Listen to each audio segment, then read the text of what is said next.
Olá, graça e paz, sejam bem-vindos a mais um vídeo da série Jornada da Leitura Bíblica.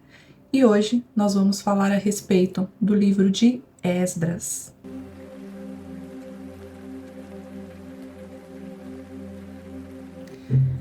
O título do livro leva o nome de Esdras. Ele foi um escriba e sacerdote, um homem piedoso que viveu na época de Neemias. Um homem que, além de ter disposto no seu coração o desejo de buscar ao Senhor, ele ainda queria ensinar a lei de Deus ao seu povo. Ele liderou a segunda leva de judeus que retornaram da antiga Babilônia, que já havia sido tomada pelo reino persa. Referente à autoria do livro, existem controvérsias em relação ao autor. Alguns estudiosos acreditam que o autor do livro é desconhecido, alguém que compilou, ou seja, reuniu todas as histórias contadas por Esdras e Neemias e a partir daí deu origem aos livros de Esdras e Neemias, que nos manuscritos antigos, esses dois livros constituíam em apenas um, eles eram unidos.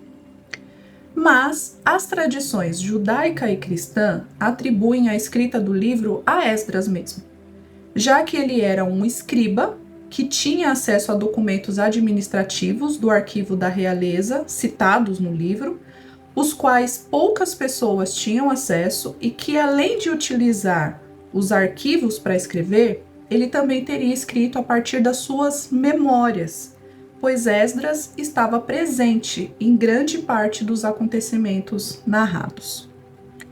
Os versículos que encerram 2 Crônicas, capítulo 36, versículos 22 e 23, são os mesmos versículos que iniciam o livro de Esdras, capítulo 1, versículo 1 ao versículo 3, o que reforça a teoria de que foi Esdras mesmo quem escreveu os livros de Crônicas, Esdras e provavelmente Neemias, já que eles constituíam em apenas um livro nos manuscritos antigos.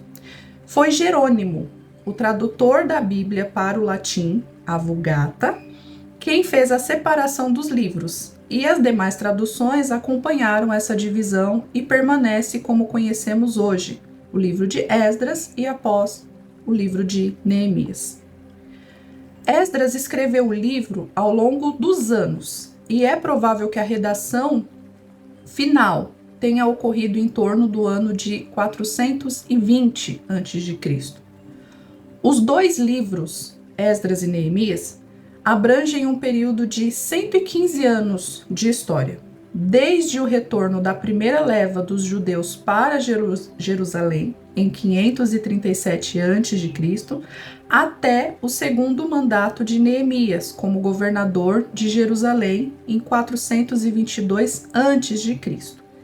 E os principais acontecimentos narrados acontecem durante o período de 3 reis da Pérsia: o rei Ciro, o rei Dário ou Dario e Artaxerxes I. O propósito principal do livro de Esdras é mostrar que Deus manteve a sua aliança e cumpriu a promessa de fazer o povo, o remanescente fiel, retornar para a terra prometida após os 70 anos de cativeiro babilônico. E além disso, mostrar também a providência de Deus em tocar no coração do rei Ciro para fazer o decreto, autorizando o retorno a Jerusalém, a reconstrução do templo e da cidade. Isso deveria servir de encorajamento para todos os judeus, tanto os que estavam retornando, quanto os que ficaram na Babilônia ou em qualquer outra parte do mundo. Eles deveriam permanecer fiéis no propósito da reconstrução e permanecer fiéis ao Senhor Deus e à sua lei, pois o Senhor restauraria o seu povo.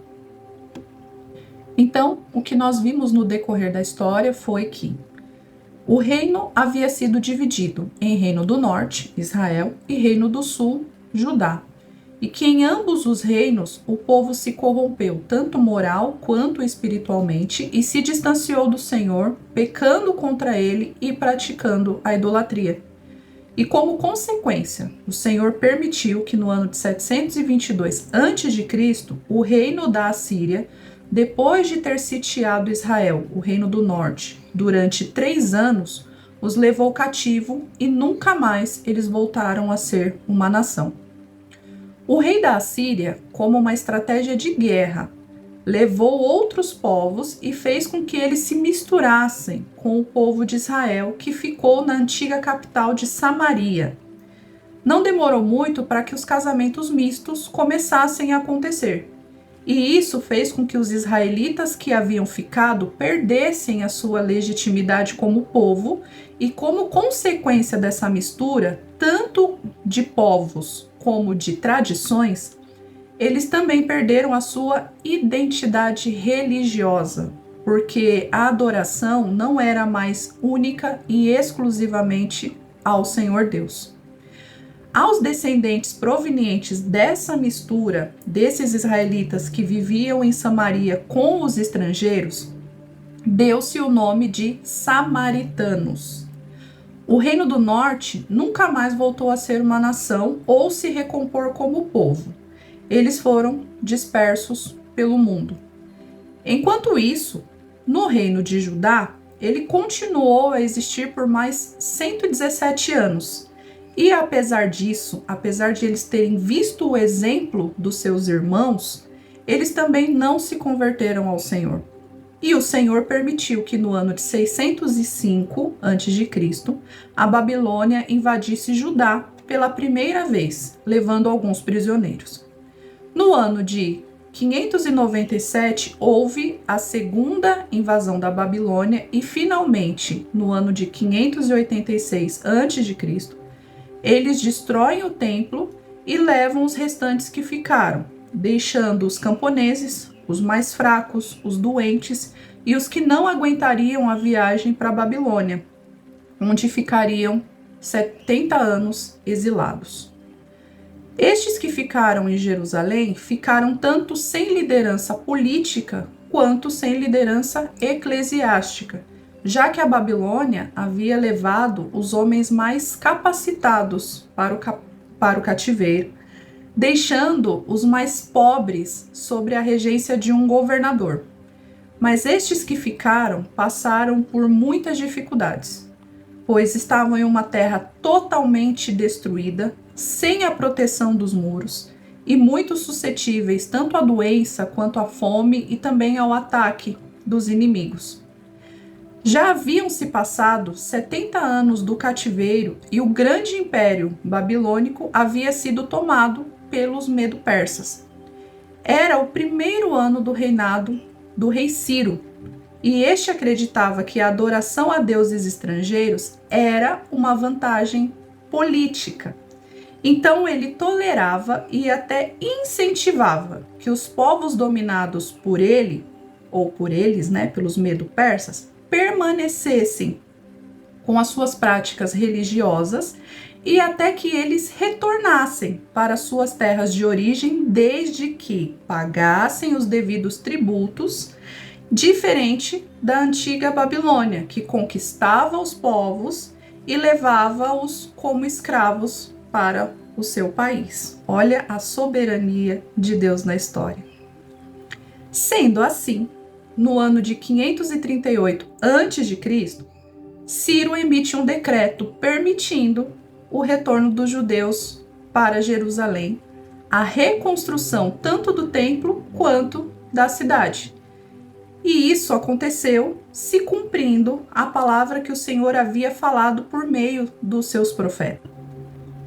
Após o período do cativeiro, o povo que voltou do exílio passou a ser denominado de judeus. E isso porque, como nós falamos anteriormente, as demais tribos já haviam sido dispersas e a maioria dos que voltaram para Jerusalém era constituído de pessoas da tribo de Judá. Então, a partir daí, nós veremos eles sendo denominados de judeus. E assim como o povo de Judá foi levado em 3 etapas para o cativeiro babilônico, o retorno também aconteceu em 3 etapas. A primeira sendo liderada por Zorobabel, no ano de 536 a.C., onde, nessa ocasião, poucos judeus decidiram retornar, já que muitos haviam se estabelecido na Babilônia, tinham as suas casas, seus comércios, suas carreiras, inclusive alguns até se tornaram parte da elite babilônica. E, portanto, nem todos retornaram para Jerusalém nesse primeiro momento. Cerca de aproximadamente 50 mil judeus retornaram junto com Zorobabel, que está lá em Esdras 2, versículo 64 ao 67. E quem era Zorobabel? Zorobabel pertencia à linhagem do rei Davi, por meio de Jeoaquim, que foi o último rei de Israel. Ele foi líder de Judá e o responsável pela restauração do templo de Jerusalém. Conforme vamos ver no decorrer do livro, ele enfrentou forte oposição dos samaritanos, que queriam fazer parte dessa reconstrução, mas foram impedidos por Zorobabel, por Jesua, o sumo sacerdote, e outros líderes. Como eu mencionei antes, os samaritanos originaram-se de casamentos mistos entre israelitas com estrangeiros. Não vamos esquecer disso. A questão é que esses estrangeiros, eles aprenderam a adorar a Deus em Samaria, sem deixar de adorar os outros deuses.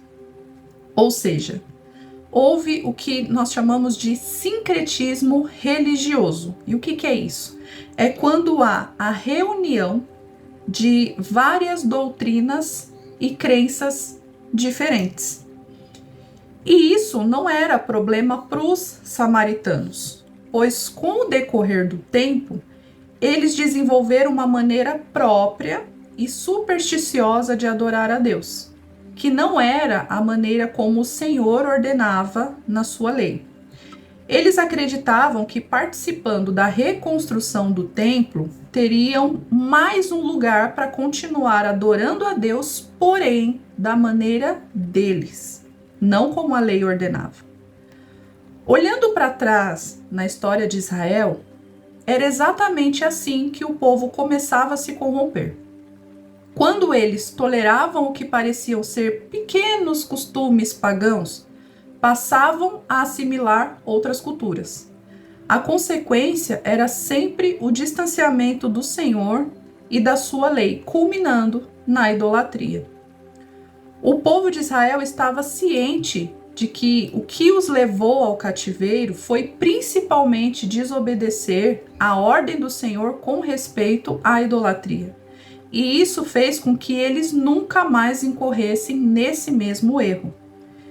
Então os líderes disseram não à participação dos samaritanos na reconstrução, pois eles precisavam se manter puros diante do Senhor e também precisavam estar atentos, pois uma vez que eles estivessem no meio do povo de Israel, eles poderiam também atrapalhar e até sabotar a reconstrução, tanto da cidade quanto do templo, já que não era do interesse deles que Jerusalém fosse novamente reerguida. Essa negativa dos líderes quanto à participação dos samaritanos na reconstrução causou uma retaliação, e eles conseguiram convencer o então rei da época, o rei Dário, a parar a construção, acusando os judeus de estarem se preparando para uma rebelião contra o seu reino. A obra do templo ficou paralisada por 16 anos, o que fez com que o povo se ocupasse mais com as questões pessoais do que espirituais, uma vez que, não havendo templo, não havia culto. E é nesse contexto de paralisação da obra do templo que os livros dos profetas Ageu e Zacarias foram escritos, exortando e encorajando o povo a retomar a obra. O templo era a simbologia da habitação do Senhor no meio do seu povo. Era onde eles prestavam o culto ao Senhor e por isso eles precisavam se dedicar, pois era a parte da reorganização espiritual do povo também. Após o Senhor Deus encorajar o povo através dos seus profetas, eles voltaram a se dedicar na construção. O Senhor Deus fez com que o rei Dário concordasse com a reconstrução e o templo foi reerguido novamente. Isso na primeira etapa com Zorobabel. A segunda etapa do retorno foi liderada por Esdras, no ano de 458 a.C., ou seja, 79 anos depois que o primeiro grupo retornou. E isso aconteceu durante o reinado do rei Artaxerxes I. Nessa etapa, retornaram mais de 5.000 judeus com Esdras. Esdras se empenhou em fazer uma grande restauração e reorganização espiritual. Ele foi um homem que estudou e praticou a lei do Senhor antes de ensiná-la ao povo, e uma vez que ele buscou, aprendeu e cumpriu, ele também se preocupou em ensinar a lei ao povo de Deus. Ele orava pelo povo e chamava-os ao arrependimento. Ele reconhece que tudo o que aconteceu só foi possível porque a boa mão do Senhor era sobre ele. A terceira etapa do retorno foi liderada por Neemias no ano de 445 a.C., cerca de 13 anos depois da segunda etapa. Ou seja, vamos analisar aqui. O retorno dos judeus para Jerusalém aconteceu em um período total de aproximadamente 92 anos. Não foi de um dia para o outro. Então, quando a gente está lendo as histórias, os retornos, as narrativas, dá a impressão de que aconteceu tudo sequencialmente rapidinho. Não, demorou cerca de 92 anos para que esses 3 retornos pudessem acontecer. Existem alguns pontos no livro de Esdras que vale a pena a gente observar. Alguns deles são: o livro de Esdras não foi escrito em ordem cronológica, e sim de uma forma a apresentar os resumos dos acontecimentos mais relevantes. E parte do livro foi escrito em aramaico, que era uma língua diplomática internacional da época. Nós vamos ver isso em Esdras capítulo 4, verso 8, no capítulo 6, verso 18, no capítulo 7, dos versos 12 ao 26. O restante de todo o livro foi escrito em hebraico. Nós vamos perceber que Esdras faz registros de listas muito bem detalhadas a respeito de alguns acontecimentos, como por exemplo, a lista dos utensílios do templo, que está lá no capítulo 1, do verso 9 ao 11, a lista dos primeiros exilados que regressaram, que está no capítulo 2, do versículo 3 ao 70, e essa lista também é repetida em Neemias, capítulo 7, do versículo 8 ao 73. A lista também dos líderes que regressaram com Esdras, que está lá no capítulo 8, do versículo 2 ao 14. A lista dos envolvidos em casamento mistos. Esdras dá nomes, que está lá no capítulo 10, do versículo 18 ao 43. A lista dos que reconstruíram os muros, que está lá em Neemias capítulo 3, e dos que fizeram a aliança, dos que selaram a aliança, o compromisso de ser fiéis ao Senhor, que está lá em Neemias capítulo 10, do versículo 1 ao 27. E também a lista dos novos residentes de Jerusalém e cidades vizinhas, que está em Neemias 11, e a lista dos sacerdotes e levitas que voltaram com Zorobabel, que está lá em Neemias 12, do capítulo 1 ao 26. E essa lista é importante porque nessa lista, essas listas, né, que Esdras fez, foi para saber se realmente havia os sacerdotes que eram legítimos, porque eles não iam colocar no templo, na casa do Senhor, pessoas que não poderiam servir ao Senhor. Então essas listas eram de suma importância para saber se essas pessoas realmente poderiam estar servindo, tanto que no meio dessas pessoas foram encontradas pessoas que não eram nem da tribo de Levi, nem eram aptas para estarem servindo no templo. Então, eis aí a importância dessas listas, para que o culto ao Senhor fosse oferecido da forma correta. E nós também vamos ver, além das listas, nós vamos ver que no livro de Esdras foram incluídas várias correspondências oficiais. Então, bem, no livro de Esdras nós vamos ver, do capítulo 1 ao capítulo 6, o regresso dos exilados a Jerusalém e a reconstrução e a dedicação do templo. Dos capítulos 7 ao capítulo 10, nós vamos ver o regresso de Esdras e a reconstrução da comunidade, onde a lei mosaica volta a vigorar em Jerusalém, e Esdras promove reformas significativas. Ele intercede pelo povo, chama-os ao arrependimento e o povo se arrepende. Então, o que nós vimos até aqui? Nós vimos que, por causa do pecado do povo, Israel, que antes era uma grande nação, passou a ser uma comunidade. Mas isso não significava que Deus havia se esquecido do seu povo. Em todos os momentos, o Senhor Deus mostra que é fiel à sua aliança e à sua promessa. Ele permitiu o exílio, mas também esteve em todo o tempo com o seu povo. Vemos a soberania dele na história, quando no tempo exato determinado por ele de cativeiro para Judá, exatamente 70 anos depois, o governo que assume tem políticas totalmente diferentes quanto aos povos conquistados e decreta o retorno dos judeus. O Senhor os guardou durante o retorno para Jerusalém e, apesar da oposição e levante dos inimigos, ele estava no controle da história e levantou homens que foram líderes fiéis ao Senhor e às suas leis. Levantou profetas para não deixar o povo sair do foco e se esquecer da sua missão e propósito, mas principalmente para que eles não se afastassem do Senhor seu Deus.